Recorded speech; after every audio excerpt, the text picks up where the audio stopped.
Muy bien, Carlos. Carlos, mira, ahora este programa se llama Volver a las Raíces. Es decir, mira, vamos a olvidarnos un poco en este programa de lo que es confiabilidad, de lo que es gestión de activos, y vamos a volver a esas raíces, ¿no? De mantenimiento.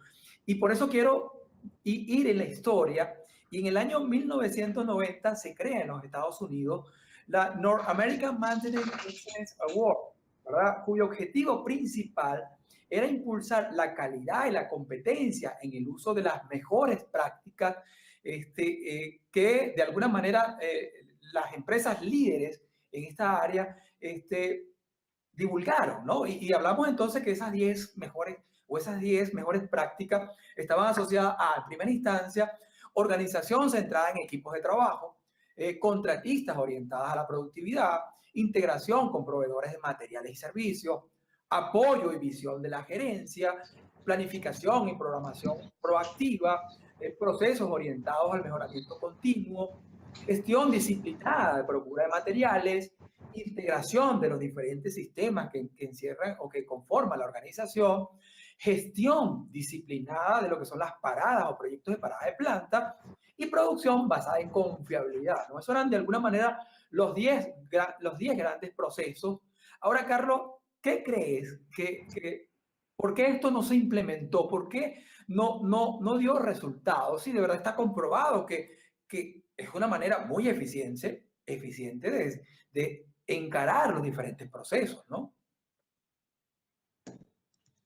Ok, fíjate que justamente ese tipo de iniciativas, las que tú comentaste, que justamente promulgaron la propuesta de 10 mejores prácticas, son iniciativas que inicialmente fueron iniciativas muy interesantes en el sentido de que fue como tratar de poner en una lista, tratar de ordenar procesos que tienen que ser administrados dentro de la gestión de mantenimiento. Entonces, claro, un grupo, una organización, pues se sienta, analizó áreas de oportunidad y identificó esas 10 mejores prácticas. Ahora, lamentablemente, ¿qué es lo que ocurrió o qué es lo que ha ocurrido con muchas de ese tipo de iniciativas? Que gran parte entonces luego de los llamados expertos o vendedores de metodología, pues lo que hicieron fue eh, como desmontar un poco una idea que era muy buena en términos de mejores prácticas y tratar de utilizarlo más que todo como un instrumento de venta para justamente vender metodologías de confiabilidad. Y peor aún, entonces sobre esas 10 mejores prácticas se terminaron generando unos tableros de indicadores, donde entonces se comenzaron a mostrar una cantidad de índices asociados a cada una de esas prácticas. Y entonces esos indicadores se llegaron a tomar como el punto de referencia. Pero ¿por qué se tomó como el punto de referencia? Porque muchos de los vendedores de metodología, pues lo que estaban era tratando de impulsar la venta de una herramienta. Oye, mira, si tú aplicas este procedimiento de optimización de confiabilidad, pues en la práctica número 3, este indicador, que es el que se ha marcado como también yo los llamo los mal llamados indicadores clase mundial, pues usted va a lograr conseguir y sobrepasarlo. Entonces, bueno, muchas empresas cayeron en esa trampa de asumir que esa herramienta comercial te iba a lograr, te iba a lograr que tú obtuvieses el indicador mal llamado de clase mundial. Y entonces ahí comenzaron a aparecer una cantidad de empresas que se metieron en esta carrera de tratar de conseguir el benchmarking de las 10 mejores o de las 10 mejores prácticas propuestas por esta organización, pero volvemos al origen y a la pregunta anterior. Pero ninguna de estas empresas primero se hizo el cuestionamiento de su modelo de gestión de mantenimiento, porque una de las limitaciones que tuvieron estas 10 mejores prácticas es que ellas no se amarraron a un modelo de gestión de mantenimiento. Claro, el modelo de gestión de mantenimiento, ¿quién tiene que desarrollarlo? El dueño del activo. Entonces, lo que no hubo fue una interconexión entre un modelo de gestión de mantenimiento y las 10 mejores prácticas. Porque es mucho más eficiente que tú hubieses agarrado esas 10 mejores prácticas y, por ejemplo, si tú como empresa ahora tú defines los procesos más importantes que tienes que administrar dentro de tu modelo de gestión de mantenimiento, entonces ahora lo que haces es hacer el cruce. Bueno, ¿en qué parte de tu proceso de gestión de mantenimiento? Bueno, va la práctica número 1, va la práctica número 2, va la práctica número 3 y al final, bueno, todas esas prácticas tienen que estar contenidas dentro de tu modelo de gestión de mantenimiento. Entonces no terminas simplemente relacionando las 10 mejores prácticas a herramientas comerciales y no terminas convirtiéndote en un esclavo de un indicador, porque entonces muchas empresas lo que buscaron fue a través de estas 10 mejores prácticas, pues simplemente hacerle seguimiento a un indicador de clase mundial. Y el otro cuestionamiento que va mucho más allá, bueno, ¿de dónde salieron esos indicadores? ¿De dónde salieron esos rangos que en estas 10 mejores prácticas se establecieron como indicadores supuestos de clase mundial? Y digo indicadores supuestos, ¿por qué? Porque, bueno, esa es otra discusión que también vale la pena abordarla en el término del mal uso del término de benchmarking. Pues muchos asesores se aprovechan del término de benchmarking para vender probablemente indicadores que no son los más correctos. Y cuando digo los más correctos es porque cuando tú vas a establecer un benchmarking, lo primero que tú tienes que tratar de conseguir es no el valor del indicador, no que bueno, que una práctica me está diciendo que las empresas clase mundial son aquellas que tienen, qué sé yo, una relación de costos de mantenimiento contra producción inferior al 5%. Ah, pero ¿de dónde sale eso?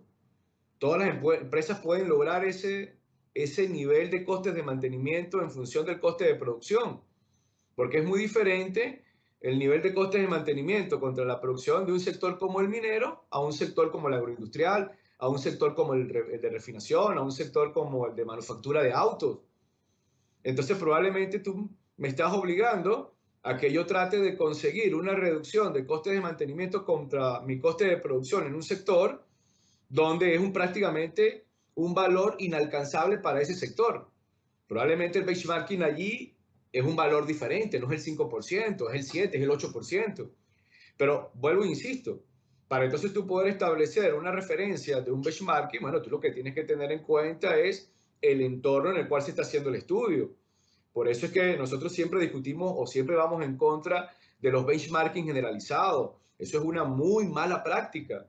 Cuando tomamos una tabla mal referenciada y no sabemos ni de dónde viene esa tabla y que nos dicen, no, bueno, que las empresas clase mundial son aquellas que tienen un 90% de disponibilidad, por citar un número. Ajá, pero ya va, ¿y de dónde salió ese 90%? ¿Qué empresas participaron en ese benchmarking? ¿Cuál fue el periodo de evaluación? ¿Qué tipo de técnicas se utilizaron para hacer el benchmarking? Entonces, muchas veces este tipo de iniciativas que fueron muy interesantes, porque cuando se establecen esta discusión de las 10 mejores prácticas, claro, detrás de eso esta organización tuvo un grupo de expertos que se preguntó cuáles fueron las 10 mejores prácticas que en su momento pudiesen tomarse como referencia para un proceso de gestión de mantenimiento. Pero lo que se hizo posteriormente a eso fue lo que no se hizo bien, que lamentablemente se tomaron como 10 prácticas aisladas y no amarradas a un proceso o a un modelo de gestión de mantenimiento. Entonces, muchas empresas, Ahora, pues, perdón, no, dime, básicamente Rolf. como para complementar, Carlos, y disculpa que te interrumpa, pero la conversación está muy interesante. Bueno, y para nuestros oyentes, estamos conversando con el ingeniero Carlos Parra, ¿verdad, Carlos? Y quería entonces caer en otra pregunta que me preocupa, es decir, desde el punto de vista nos estamos jugando de alguna manera el futuro de la gestión de activos, ¿no? Si volvemos a cometer los errores de no contar con una organización de mantenimiento adecuada. Entonces, ¿cuáles consideras tú deberían ser las estrategias que una empresa debe establecer para posicionar realmente una organización de mantenimiento que funcione, una organización de mantenimiento que genere valor? Sí, fíjate, bueno, otra pregunta muy, muy interesante por la connotación que hay detrás de la integración de lo que sería un gran modelo de gestión de activos y lo que es un modelo de gestión de mantenimiento. Bueno, y las confusiones que también en los últimos años se han generado en torno justamente a estos dos temas. Justamente hay empresas que cometen el error por la falta de desconocimiento de asumir, no, bueno, si yo estoy haciendo gestión de mantenimiento, estoy haciendo gestión de activos. Entonces ya dan por hecho que todo lo que se hace para el proceso de gestión de mantenimiento, pues ayuda a cubrir todos los requerimientos de la gestión de activos. O al revés. Entonces empresas que simplemente parten de asumir que el modelo de gestión de mantenimiento está ya asociado a un proceso de gestión de mantenimiento. Entonces arrancan en esa carrera de tratar, por ejemplo, de certificarse o buscar alguna certificación y ni siquiera tienes un modelo básico de gestión de mantenimiento. Entonces, lo que tenemos que entender es cómo posicionar estos dos grandes procesos. ¿Sí? El proceso de gestión de mantenimiento, pudiésemos decir que, por supuesto, está por debajo de un proceso de gestión de activos, porque la gestión de activos sería como sería como el paraguas de toda la organización. Es decir, en la gestión de activos es donde se establecen los objetivos estratégicos del negocio. En la gestión de activos es donde se define la visión del negocio. Es donde se define el plan estratégico organizacional. La gestión de activos normalmente no está liderada por mantenimiento, que ese es otro error común. Es decir, la gestión de activos tiene que venir de una política corporativa de la organización. El dueño del activo es el primero que tiene que estar convencido de tener una política integral de gestión de activos. Y después, que esa organización tenga bien claro y bien definido justamente esa política o esa estrategia corporativa amarrada a un proceso de gestión de activos, bueno, entonces entran distintos subprocesos que están por debajo de esa gran política de gestión de activos. Uno de esos procesos es el proceso de mantenimiento. Bueno, podemos adicionar el proceso de confiabilidad también allí. Entonces, lo que tienen que buscar las organizaciones es justamente cómo alinear ese proceso de gestión de mantenimiento con la visión estratégica del activo. Pero para preguntarse primero, ¿cómo alineas tu proceso de gestión de mantenimiento con tu proceso integral de gestión de activos? Bueno, tienes que tener primero definido un modelo de gestión de mantenimiento que tenga consolidado los procesos básicos. Porque si no tenemos un modelo de gestión de mantenimiento que consolide procesos básicos, pues nada hacemos con montarnos en ese autobús de la gestión de activos, porque todas las ineficiencias de nuestro proceso de gestión de mantenimiento no van a ser cubiertas por el modelo de gestión de activos.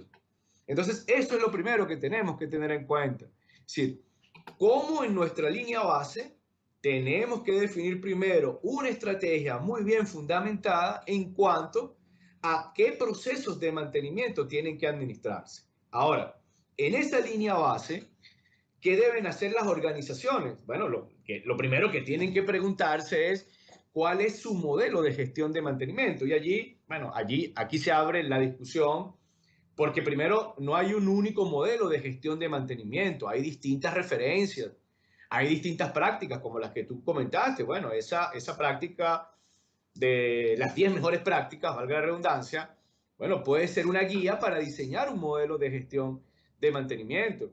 Aparte de eso, bueno, ya en bibliografías referenciadas, sobre todo a nivel académico, porque a veces hay que, digamos, separar un poco lo que son las referencias de corte de investigación académica, más un poco las referencias comerciales.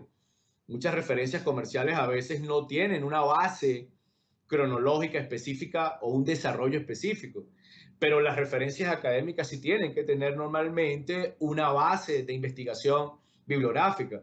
Entonces, bueno, en ese sector hay una cantidad interesante de modelos de gestión de mantenimiento. Por ejemplo, yo voy a citar solo algunos de los últimos años, por ejemplo, el modelo de Campbell de 1995, el de Kelly Harris de 1987, el modelo de Wireman, de Terry Wireman, que tiene un libro bastante interesante de 1998. un modelo muy utilizado como referencia, el de Dufat, por ejemplo, del 2001, el modelo de TISAM del 2003, son algunos. Y bueno, nosotros en el medio de esta discusión, nosotros pues hemos tomado como referencia un modelo que desarrollamos en la Universidad de Sevilla, que fue inicialmente impulsado por el profesor Adolfo Crespo, que fue el tutor de mi tesis de doctorado, que es el modelo de Crespo y Parra, que justamente, bueno, ese modelo lo que nosotros hicimos fue primero ponernos a discutir este tipo de cosas. Cuando yo llegué a España a hacer el doctorado en el año 2002 y 2003, justamente la primera discusión que tuvimos entre este profesor Adolfo y mi persona fue justamente esa.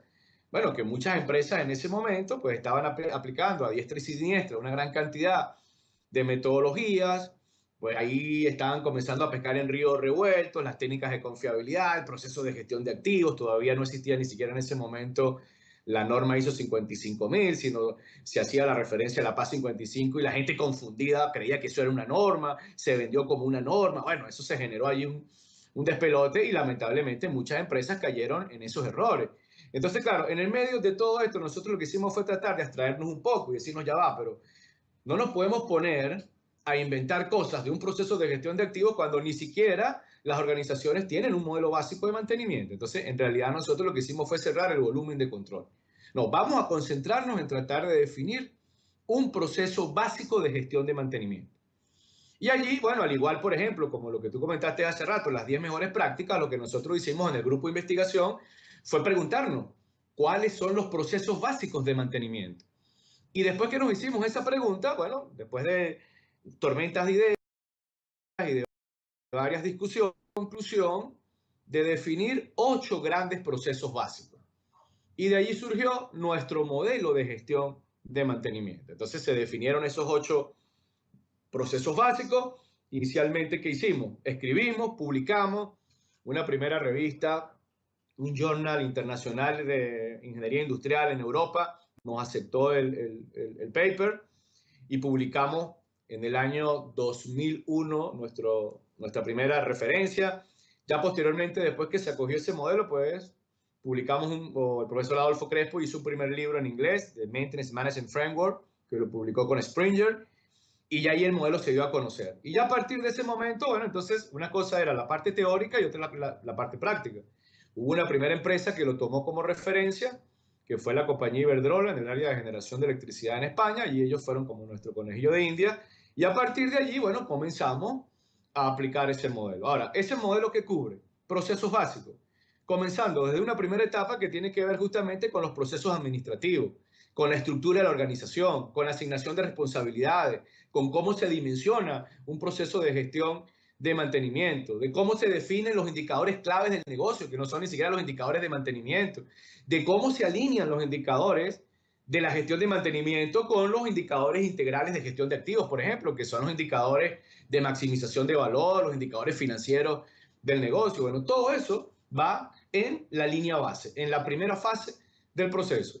Una vez entonces que tú tienes ya definido ese proceso básico, pues la idea ahora es desarrollar toda una estructura para poder generar procesos ya de mejora y optimización. Ahora, ¿cómo la organización asigna recursos? Pues antes de ponerse a implantar métodos a diestra y siniestra, ya después que tienes definido tu estructura base, tu estructura organizacional, tu estructura administrativa, entonces ahora tienes que tener un modelo que te permita priorizar cómo es el desempeño de tus activos en función del objetivo que cumple esa organización. Entonces la idea es que en esa segunda fase la organización de mantenimiento tenga definido un modelo de priorización. Y la priorización que se define en esta segunda fase no es lo que es importante para mantenimiento, sino no, cómo mantenimiento debe agregar valor a la organización. Es decir, toda esta segunda fase se tiene que alinear con la fase 1, que se supone que esa fase 1 es la que luego está interconectada con un modelo de gestión de activos. Entonces, después que la organización tiene definido su modelo de jerarquización, entonces ya en la fase 3 entran los primeros métodos, que es lo que nosotros llamamos los métodos de acción rápida. Entonces, ahí muchas empresas en su día a día en el área de mantenimiento están conviviendo con una gran cantidad, por ejemplo, de eventos de falla. Entonces, muchas veces ni siquiera las empresas tienen un método específico que te permita justamente abordar los distintos tipos de fallas. Como tú comentaste hace rato al inicio de la entrevista, pues la política tradicional del apagafuego. Entonces muchas veces hemos asumido en las organizaciones que eso es lo normal, pero ¿por qué? Porque no nos hemos preguntado si no se pueden hacer las cosas distintas. Entonces justamente en esta primera etapa, una de las primeras herramientas o procesos que tiene que consolidar una organización son los procesos básicos de análisis de falla. Piense que hasta ahora simplemente te he hablado de procesos, porque luego posteriormente yo puedo, sobre los procesos básicos, yo puedo relacionar herramientas de optimización, que esa es otra discusión. Los modelos de gestión de mantenimiento inicialmente tienen que basarse en procesos, tener claro el proceso que se debe administrar y luego, bueno, preguntarnos si hay una herramienta comercial. Y si no hay una herramienta comercial, uno mismo puede diseñar su propia herramienta o tomar una herramienta comercial y ajustarla al proceso que queremos buscar. Ya en la fase 4 y 5 de nuestro proceso entran, o de nuestro modelo, entran los procesos básicos de planificación y programación. Si todas las organizaciones entonces hoy en día creen que, por ejemplo, que comprando un software de mantenimiento ya tenemos resuelto el problema de planificación y programación. Y resulta que no es así, porque muchas veces muchos de estos software de mantenimiento lamentablemente no están bien estructurados.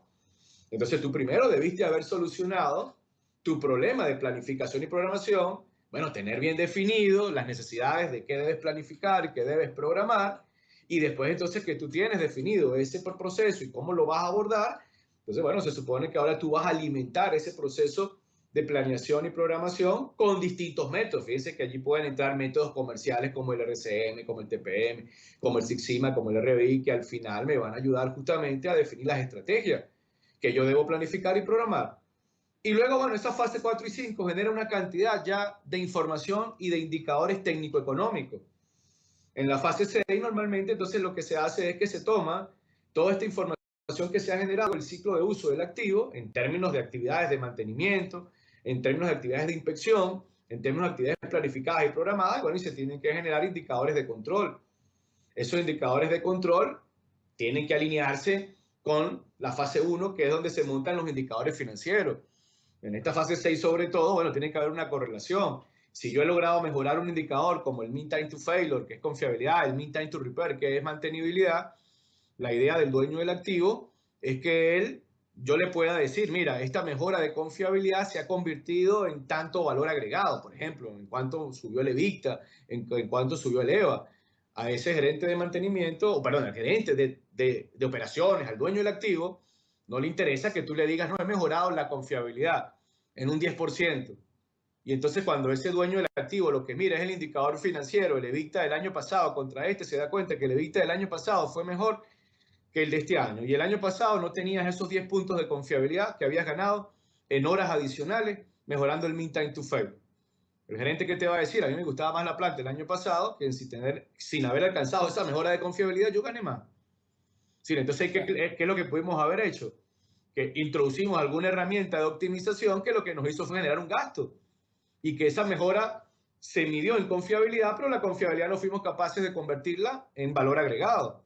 Entonces, en esa fase 6, la idea justamente es tener ahora una estructura de indicadores técnicos alineados con la fase 1. Y ya luego, bueno, la fase 7 y 8, que son fases finales de nuestro modelo, ahí ya se consolidan procesos de largo plazo. Y ahí la fase 7 tiene que ver con el ciclo de vida. Esta fase 7 se alimenta de todas las fases previas de un modelo de gestión. En esa fase 7 ya no son las preocupaciones que el presupuesto del próximo año, que si el equipo está fallando mucho, que si el mean time to failure es muy bajo. No, no, ahí son decisiones distintas. Ahí tienes una planta de 15 o 20 años, has hecho 2 o 3 overhauls, un par de turnaround y te estás preguntando si en el año 20 vale la pena más bien reinvertir en la misma planta vieja o vale la pena dar el salto tecnológico, un análisis, una mezcla de un estudio de obsolescencia con ciclo de vida. Si ya la fase 7 son estudios de sustitución, de renovación, ver si vale la pena seguir invirtiendo, por ejemplo, en un OPEX, que puede ser un mantenimiento mayor y convertir ese OPEX en un CAPEX, en una reinversión de capital metiendo un equipo nuevo. Pero para poder tomar esa decisión, yo tengo que evaluar el desempeño técnico-económico de todo el ciclo previo. Que fíjense que esa no es la base solo de mantenimiento, esa es la base de la gestión de activos, las decisiones a lo largo de todo el ciclo de vida. Y después entonces que hemos montado toda esa estructura para tomar ahora decisiones de largo plazo, pues el cierre de nuestro modelo es mejora continua. Que allí simplemente lo que nosotros hicimos fue alinearlo con el círculo de la calidad. Pues todo esto es un proceso que tiene que ser auditado continuamente, no quedarnos en la zona de confort, siempre se pueden hacer las cosas mejor, Y bueno, entonces siempre cuestionarse, y el cuestionarse pues no es más que la mejora continua. Entonces, esa primera discusión que tuvimos nosotros en el 2001 fue justamente basada en procesos. Y después que entonces identificamos esto que para nosotros fueron los 8 grandes procesos críticos, pues lo publicamos. Y luego, bueno, le conseguimos cierto sentido lógico. Ahora, nosotros también siempre insistimos mucho, este no es el único modelo de gestión de mantenimiento. Igual nosotros tomamos como referencia métodos, o perdón, modelos de gestión como el de Terry Wereman, que es un modelo bastante bueno. Tomamos también el de Dufat como un modelo de referencia. Y bueno, normalmente lo que hicimos fue dar nuestro aporte. Y lo más seguro es que a partir luego de nuestro modelo de gestión de mantenimiento, pues hay otras personas que han comenzado a trabajar y es como todo, pues todo es mejorable. Probablemente hayan modelos que más adelante agreguen fases adicionales o hagan modificaciones a nuestro modelo, pero justamente ahí es donde está la dinámica de todo este modelo de optimización. La idea es que entonces tú tienes que siempre estarte preguntando cómo mejorar todos tus procesos, que no es solo el mantenimiento, esto también aplica a cualquier modelo o técnica de optimización de confiabilidad y mantenimiento. Entonces, para nosotros, el punto de partida siempre de las organizaciones, que fue la pregunta que tú me hiciste al inicio, bueno, ¿cómo debe partir una empresa para tratar de mejorar todos sus procesos? Bueno, el primer cuestionamiento que tiene que hacerse cualquier empresa en cualquier rubro es ¿cuál es su modelo de gestión de mantenimiento? Si tienes ya un modelo de mantenimiento predefinido, bueno, preguntarse o cuestionarse si en ese modelo están involucrados todos los procesos importantes de mantenimiento. Si no es así, adicionarlo. Y si no se tiene un modelo de gestión de mantenimiento bien definido, bueno, por allí es por donde debes comenzar. Define tu modelo, puedes tomar como referencia el de nosotros o cualquier otro y terminar diseñando tu propio modelo, pero eso es lo primero en lo que tienen que trabajar las organizaciones. Y normalmente estos modelos, cualquier modelo de gestión de mantenimiento te va a ir llevando de la mano. En las primeras etapas de estos modelos de mantenimiento, normalmente lo primero que se establece es la discusión sobre procesos básicos. ¿Y quiénes son esos procesos básicos? Bueno, un poco lo que hemos discutido acá, estructura organizacional, procesos administrativos, proceso básico de administración de datos, órdenes de trabajo, cualificación de tu personal, distribución de tus recursos, estructuras administrativas. Mientras tú no logres consolidar estos procesos básicos, normalmente la implantación de metodologías de confiabilidad, las técnicas de optimización, bueno, y el tratar luego de meterse en ese gran barco de la gestión de activos se va a hacer totalmente ineficiente. Porque entonces al final, bueno, pudiésemos estar hasta contando, ¿no? Que hay empresas que hoy en día están mostrando que tienen una certificación, pero el que tengas la certificación no significa que tengas buenas prácticas. Porque lamentablemente muchas empresas a veces lo que montan, bueno, ya lo que comento en esto, montan el show para la certificación. Mientras vienen los auditores, bueno, se levanta la carpa del circo y el show comienza. Y cuando los auditores se te van, obtuviste la certificación, pero comienzas con las mismas malas prácticas que siempre tuviste, pero tienes la certificación. No, no, yo prefiero más bien una empresa que me diga, mira, yo no tengo ninguna certificación, pero tienes buenas prácticas de gestión de mantenimiento. Tenlo por seguro que ese tipo de empresas a futuro van a consolidar mejor sus procesos y van a estar mejor preparadas para embarcarse en esa gran embarcación de la llamada gestión de activos.